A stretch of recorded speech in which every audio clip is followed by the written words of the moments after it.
The morning sun cast long shadows across the dusty Afghan village as Lieutenant Sarah Chen adjusted her medical pack one final time. As a Navy combat medic attached to SEAL Team 6, she had seen her share of dangerous missions, but today felt different. Intelligence reports indicated a high-value target was hiding in the remote mountain settlement, and her team needed to extract him quietly. Sarah had earned her place among the elite SEALs through years of rigorous training and countless deployments. Unlike most medics who stayed back at base camps, she insisted on being in the field where her skills were needed most. Her teammates respected her dedication, though they sometimes worried about her tendency to put others' safety before her own.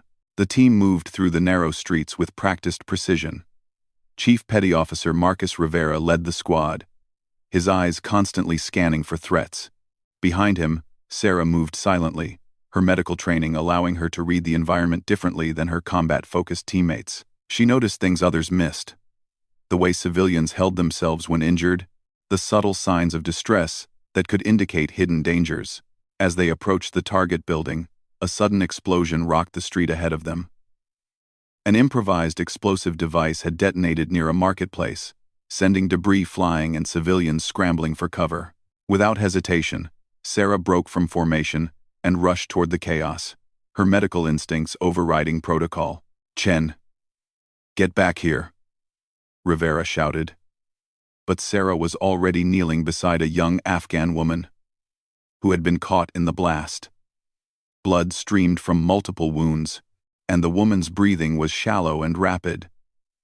Sarah immediately began applying pressure to the worst injuries, her hands moving with the precision that came from years of emergency training. The rest of the SEAL team formed a protective perimeter around Sarah as she worked. They had learned to trust her judgment in medical situations, even when it meant deviating from their primary mission. The woman's injuries were severe. Shrapnel had penetrated her abdomen, and she was showing signs of internal bleeding. "We need to get her to a medical facility," Sarah announced, continuing to work on stabilizing the patient. She spoke to the woman in basic Pashto, trying to keep her calm and conscious. The woman's eyes were wide with fear and pain, but she seemed to understand that Sarah was trying to help. As Sarah continued her emergency treatment, she noticed something unusual about the woman's reaction to pain. Despite having multiple severe wounds, the woman was remarkably controlled in her responses. Most civilians in such situations would be crying out or showing more obvious signs of distress, but this woman seemed to be managing her pain with an almost professional discipline. The observation puzzled Sarah, but she pushed the thought aside to focus on the immediate medical needs. She had successfully stopped most of the external bleeding and was preparing to move the woman when she noticed something that made her pause. Hidden beneath the woman's traditional Afghan clothing, Sarah could see the edge of what appeared to be a tactical vest. Not the kind typically worn by civilian women in rural Afghanistan. Her training told her to be cautious, but her medical oath demanded that she continue treating the patient regardless of who she might be. Sarah made eye contact with Rivera and gave a subtle signal that something wasn't quite right. The chief petty officer understood immediately and adjusted the team's positioning accordingly. As Sarah worked to stabilize the woman for transport, she began to piece together other unusual details. The woman's physical conditioning was evident despite her injuries. Her muscle tone and calloused hands suggested someone accustomed to physical training and combat.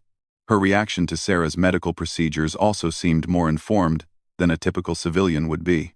The woman whispered something in Pashto that Sarah didn't catch clearly, but her tone was urgent. Sarah leaned closer, trying to understand what the woman was attempting to communicate. As she did, she noticed that the woman's eyes were focused not on her own injuries, but on something behind Sarah's position.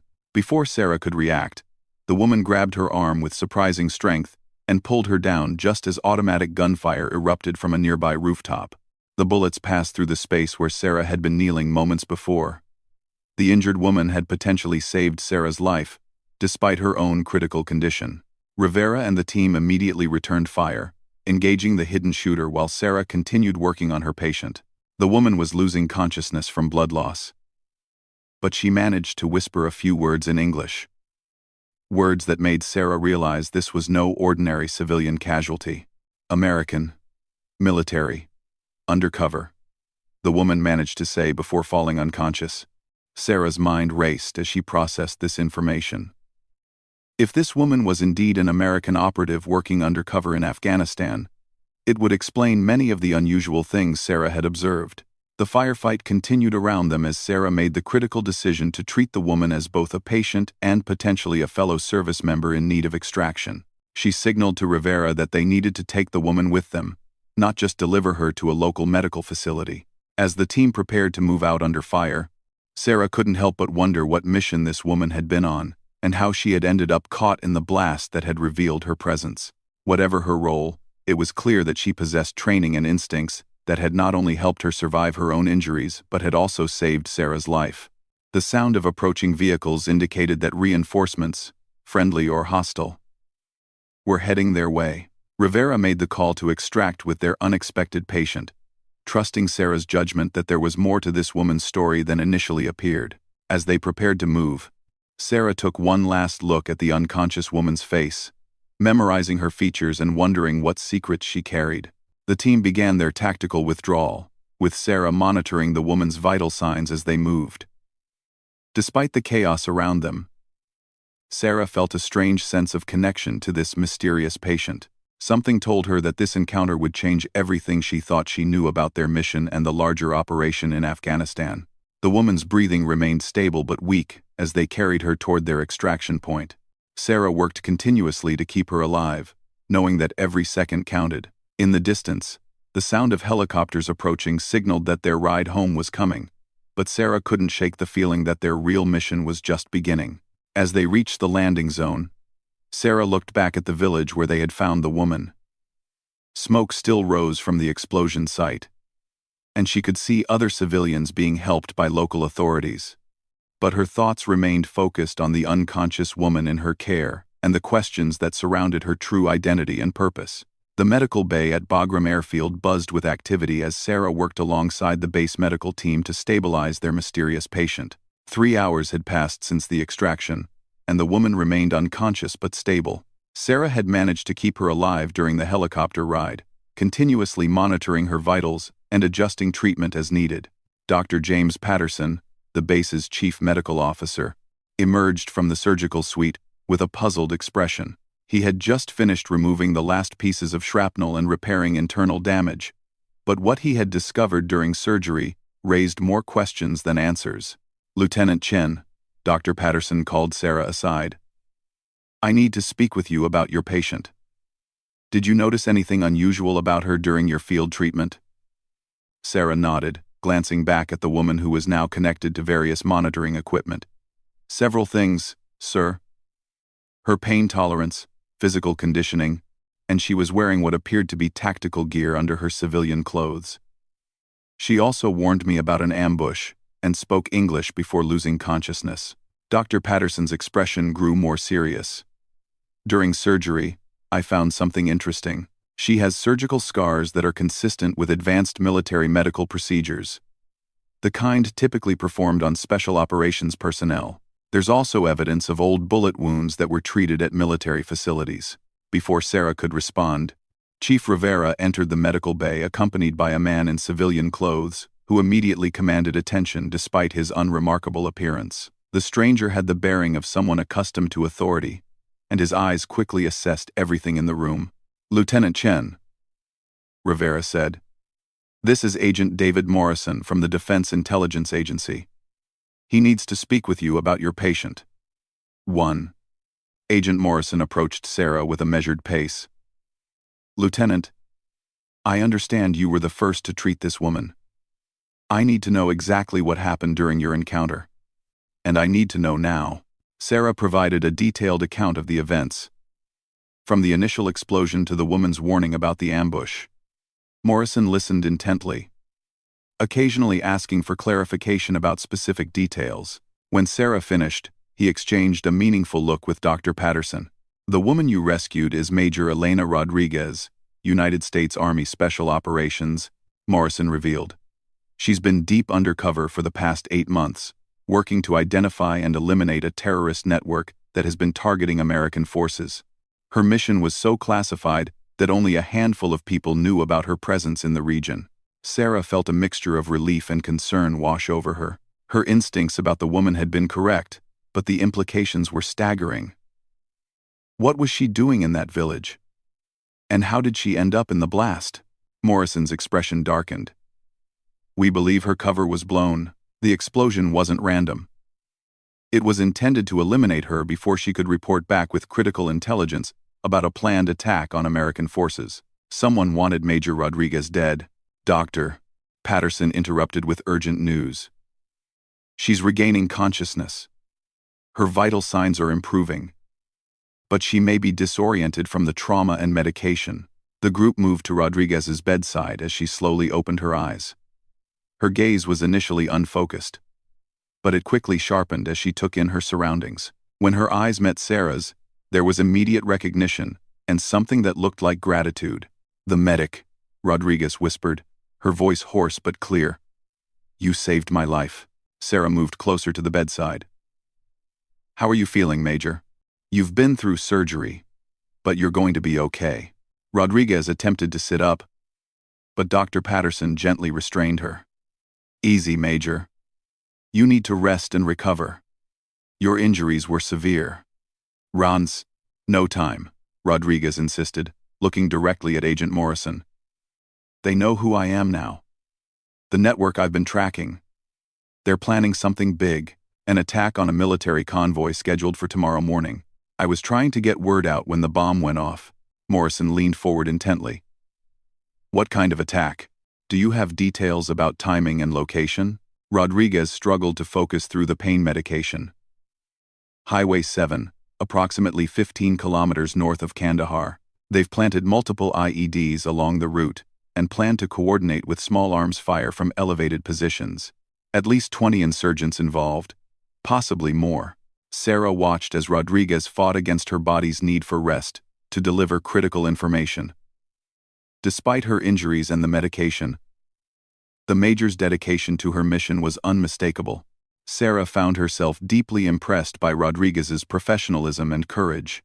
The convoy is carrying new communication equipment to forward bases, Rodriguez continued. If they succeed in destroying it, our forces will lose a significant tactical advantage in the region. But that's not the worst part. She paused, struggling with pain before continuing. They're planning to film the attack and use the footage for recruitment purposes. The leader of this cell is someone we've been hunting for months, Hassan al-Mahmoud. This is our best chance to get him. Morrison immediately reached for his secure communication device. I need to contact Convoy Command and Special Operations immediately. Major Rodriguez, is there anything else you can tell us about the planned attack? Rodriguez looked at Sarah before answering. The insurgents have an inside source. Someone is feeding them information about convoy movements and security protocols. That's how they've stayed ahead of us for so long. The implications of this revelation sent a chill through the room. If there was indeed an insider providing information to the terrorist network, it meant that any counter-operation would need to be planned with extreme secrecy. Sarah remained at Rodriguez's side as the Major provided additional details about the insurgent network. Despite her injuries, Rodriguez displayed remarkable clarity about the intelligence she had gathered during her undercover mission. Her dedication to completing her assignment, even while recovering from life-threatening injuries, exemplified the commitment Sarah had always admired in special operations personnel. As Morrison coordinated with command to address the imminent threat, Dr. Patterson pulled Sarah aside once again. Lieutenant, Major Rodriguez is requesting that you be assigned to her medical care during her recovery. Apparently, she trusts you and wants you involved in any follow-up operations. Sarah was surprised by the request but felt honored by the Major's confidence. Of course, sir. I'll do whatever is needed. Rodriguez overheard the conversation and managed a weak smile. Lieutenant Chen, you've already proven yourself under fire. If we're going to stop this attack and catch al-Mahmoud, I'm going to need someone I can trust watching my back. Are you interested in seeing this mission through to the end? The question hung in the air as Sarah considered the implications. This was clearly going beyond her normal duties as a combat medic. But the opportunity to be involved in a critical special operations mission was something she had always dreamed of. More importantly, She felt a sense of responsibility to see Major Rodriguez through her recovery and help ensure the mission's success. "Yes, ma'am," Sarah replied without hesitation. "I'm in." Morrison ended his communication and returned to the group with urgency in his voice. "The convoy has been delayed, but we have less than 18 hours to plan and execute a counter-operation. Major Rodriguez, despite your injuries, we need your knowledge of the insurgent positions and tactics. Are you up for providing tactical support?" Rodriguez attempted to sit up again, this time more successfully. "Agent Morrison, I didn't spend 8 months in deep cover to watch this operation fail from a hospital bed. What do you need from me?" As the group began planning their response to the threatened attack, Sarah realized that her role in this mission was evolving beyond anything she had previously experienced. The woman she had rescued was not just a patient, but a fellow warrior whose dedication and courage were inspiring everyone around her. The next several hours would determine whether they could prevent a devastating attack and capture one of the region's most wanted terrorists. Sarah knew that the skills she had developed as a combat medic would be put to the ultimate test, and she was ready to rise to the challenge. Dawn was still 2 hours away when Sarah found herself crouched in the back of an armored vehicle, checking her medical supplies for the third time. Beside her, Major Rodriguez sat upright despite Dr. Patterson's strong objections to her participation in the mission. The Major had convinced Morrison that her knowledge of the insurgent positions and tactics was essential for the operation's success. "Rodriguez, you should be in a hospital bed," Chief Rivera muttered as he reviewed the tactical plan on his tablet. "You were nearly killed yesterday." Rodriguez adjusted her body armor, wincing slightly from her injuries. "Chief, I've been tracking this network for 8 months. I'm not about to let Hassan al-Mahmoud slip away because of a few stitches." Sarah had watched Rodriguez transform over the past 12 hours from a critically injured patient to a determined special operations officer focused on completing her mission. The Major's resilience and dedication were remarkable, though Sarah remained concerned about her physical condition. Agent Morrison's voice crackled through their communication devices. "All teams, we have confirmation that the insurgent force is in position along Highway 7. Major Rodriguez's intelligence appears accurate. The decoy convoy will proceed on schedule while we move to intercept from the flanking positions." The plan was complex but elegant. Instead of simply canceling the convoy, Command had decided to use it as bait while special operations teams positioned themselves to capture or eliminate the insurgent cell. Rodriguez's detailed knowledge of their positions and tactics had made this possible. As their vehicle approached the designated drop-off point, Rodriguez turned to Sarah with an intensity that reminded her why special operations personnel were different from regular military members. "Lieutenant Chen, I need you to understand something. What we're about to do is extremely dangerous. These insurgents have been operating successfully for months, and they're desperate. If something happens to me, you need to get the intelligence back to Morrison." Sarah nodded, understanding the gravity of the situation. She had volunteered for this mission, knowing the risks. But hearing them stated so clearly by someone with Rodriguez's experience made them feel more real. The vehicle stopped, and the team prepared to disembark. Rodriguez moved carefully but determinedly, her training overcoming the physical limitations imposed by her injuries. Sarah stayed close, ready to provide medical support if needed, while also serving as Rodriguez's tactical partner. They moved through the pre-dawn darkness toward their assigned position on a ridge overlooking the highway. From this vantage point, they would be able to observe the insurgent ambush and coordinate the counterattack. Rodriguez had insisted on taking this position because she could identify specific insurgent leaders and direct the response accordingly. As they settled into position, Rodriguez began pointing out various locations where she had observed insurgent activity during her undercover work. Her knowledge was incredibly detailed, including information about individual fighters, their weapons, and their typical tactics. "There," Rodriguez whispered, pointing to a cluster of rocks about 300 meters away. "Hassan al-Mahmoud always positions himself there during operations. He likes to have a commanding view but also a clear escape route through that ravine." Sarah used her binoculars to study the area Rodriguez had indicated. She could see movement among the rocks, suggesting that the insurgents were indeed in position. The accuracy of Rodriguez's intelligence was both impressive and reassuring. The sound of approaching vehicles announced the arrival of the decoy convoy. Sarah watched as the military trucks moved slowly along Highway 7, their occupants unaware that they were the focal point of a complex military operation designed to capture one of Afghanistan's most wanted terrorists. "All teams, convoy is approaching the kill zone," Morrison's voice announced through their earpieces. "Stand by for enemy action." Rodriguez tensed beside Sarah, her eyes focused on the insurgent positions she had identified. Despite her injuries, the major displayed the calm focus that Sarah had come to associate with elite military personnel.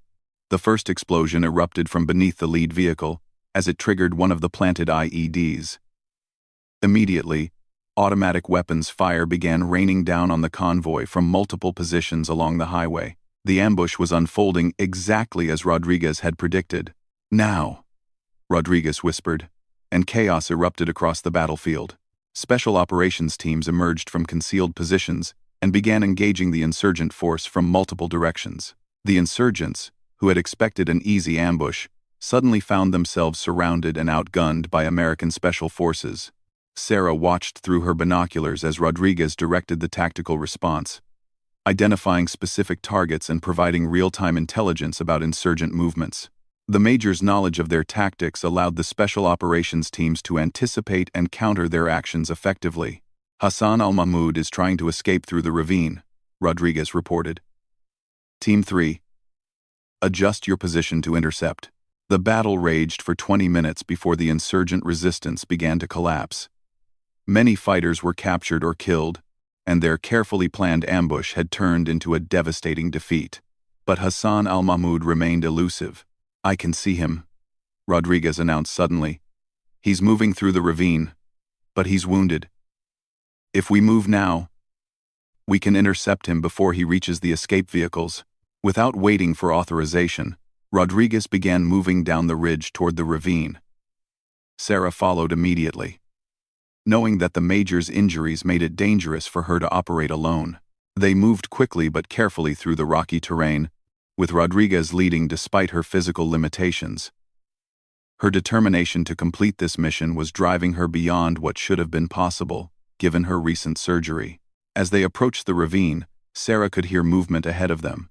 Rodriguez signaled for quiet and began moving toward the sound. Sarah followed, her medical training making her acutely aware of how much Rodriguez was pushing her body beyond safe limits.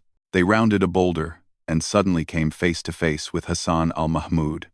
The terrorist leader was indeed wounded, blood streaming from his left arm, but he was still armed and dangerous. For a moment, all three individuals froze.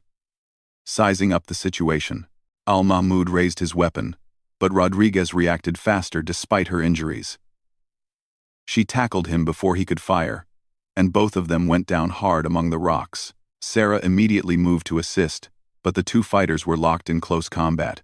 Rodriguez's injuries slowed her movements, and al-Mahmoud began to gain the upper hand.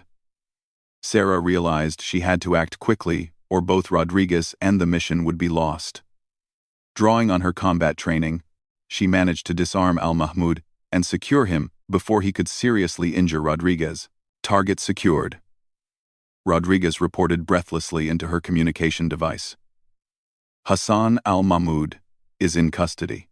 As Sarah provided medical attention to Rodriguez's reopened wounds, she reflected on the remarkable events of the past 24 hours. What had started as a routine medical emergency had evolved into a complex special operations mission that had successfully eliminated a significant terrorist threat. Morrison and the other team members arrived to take al-Mahmoud into custody and ensure Rodriguez received proper medical care. As they prepared for extraction, Rodriguez grabbed Sarah's arm with surprising strength. "Lieutenant Chen," she said quietly, "thank you for everything. You saved my life yesterday, and you helped complete my mission today. That's what real partnership looks like." Sarah helped Rodriguez to the extraction helicopter, knowing that the major would finally be forced to accept the medical rest she needed. But she also knew that Rodriguez had completed her mission and eliminated a terrorist network that had been threatening American forces for months. As they flew back to base, Sarah looked down at the battlefield where the insurgent ambush had been turned into a successful counter-operation. the woman she had rescued as an injured civilian, had turned out to be one of the most dedicated and effective special operations officers she had ever encountered. The mission was complete. But Sarah knew that her relationship with Major Rodriguez and her understanding of special operations would continue to evolve. She had proven herself capable of operating at the highest levels of military service, and she was ready for whatever challenges lay ahead. Rodriguez dozed fitfully during the flight back to base, finally allowing her body to rest after pushing it to its absolute limits. Sarah monitored her vital signs and reflected on how a single moment of medical intervention could change the course of an entire military operation. She had learned that being quiet about injuries sometimes meant having the most important story to tell.